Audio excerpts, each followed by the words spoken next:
Seattle's six-game road trip came to a disappointing end with a 4-2 loss at the hands of the fiery Edmonton Oilers, who extended their win streak to 12 as the Kraken dropped their third straight.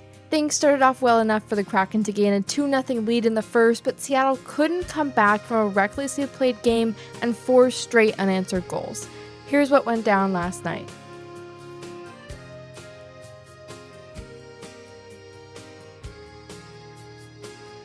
Seattle is built to turn defense into offense, and that's exactly how they find their first of only 2 goals of this game, occurring 9 minutes into the opening frame.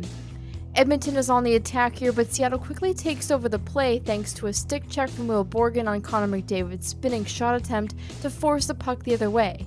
Oliver Bjorkstrand sniffs out the loose puck and stretch passes it to Eeli Tolvanen just past the center line and bypassing 2 Oilers skaters in the process. 3 skaters, including McDavid, got caught deep in Seattle's own zone and couldn't retreat to defend in time. Tolvanen kicks on the Jets to confront Stuart Skinner head-on, and Evan Bouchard has no chance of catching up to backcheck, letting Tolvanen score easily. Stretch passes have been hugely fruitful for the Kraken lately, so it's no surprise to see them utilize this once again.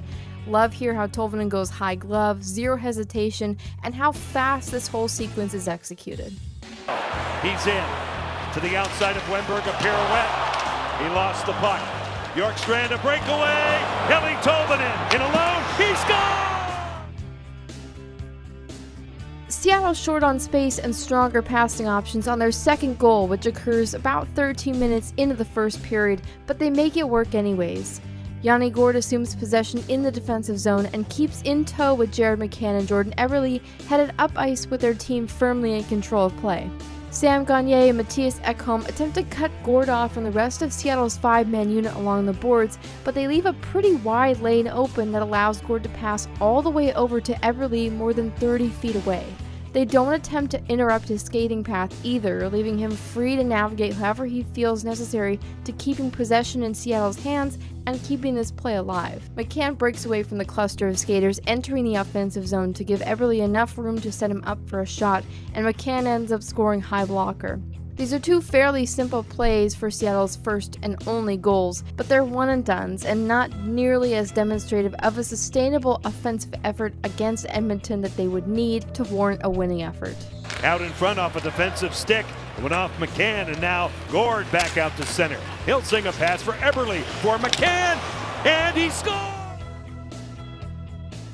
In response, Edmonton surges to control 65.6% of the total shot quality in the second period, grabbing 3 goals in the process. And the Oilers were all over the Kraken to score their first goal, which comes just 37 seconds into the second period, hounding them upon the moment they entered the offensive zone. Leon Draisaitl dumps the puck, but Evander Kane retrieves without hassle and draws both Jamie Oleksiak and Tolvanen to the corner in the process.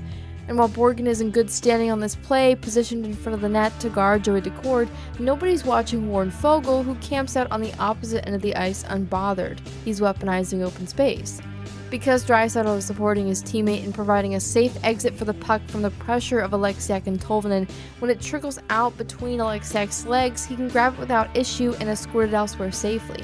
Draisaitl spins and just kind of swings the puck at Joey Daccord, and the goaltender makes a pad save, but he fails to anticipate immediate response from Foegele on his unguarded side. Foegele scores up high and from a sharp angle. Tolvanen and Oleksiak. Draisaitl swings it off the stick, and they score! It's Warren Foegele! Tomas Tatar takes what is, at this point, the 6th penalty of the game 5 minutes into the second period, gifting Edmonton's 8th-ranked power play a prime opportunity to further their lead. The Oilers employ a lateral play once again, but a rebound, an extra pass, and a man advantage gives it a little more juice. This attempt ends up being their most dangerous of the night, with a 32.9% chance of scoring. Edmonton starts the puck up high, playing catch with it before Ryan Nugent-Hopkins creeps down and passes to Draisaitl to the left of the net. Chaos ensues. Daccord pushes hard into the corresponding post, mistakenly anticipating a shot and leaving everything to the right unattended. Zach Hyman attempts to score from the slot, and Daccord overcommits the other way, but the puck rebounds back to Draisaitl and he's able to score on a wide open net. Every one of Seattle's penalty killers looks totally caught off guard here, late to every single play. Adam Larsson leaves too much space behind him and then runs into Hyman to make up for his position. Alexiak spins around trying to find the puck, clueless that it's right behind him, and Decord's management of the crease includes haphazardly moving from post to post, trying to account for the omnipresence of the attack he's facing. It's just a messy defensive sequence all around. Evan Bouchard, play catch for the goal line, Draisaitl in front. Decord said no, and they score!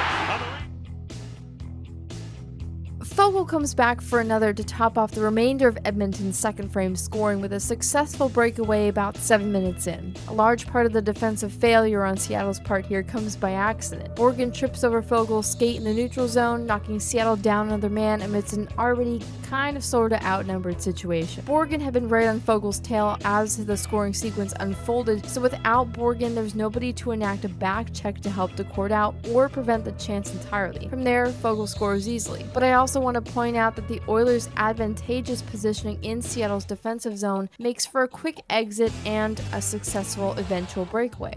The Kraken are set back in their own zone with bodies positioned laterally across, unable to intercept a pass that travels diagonally, way ahead of them. Edmonton is already positioned at the top of the zone and mid-controlled exit by the time the play really begins, making it easy for them to get ahead and find a breakaway. Edmonton circles back defensively. Ekholm for Kane. Evander Kane skate to stick. And now a sprint pass Draisaitl. Foegele scores! Warren Foegele.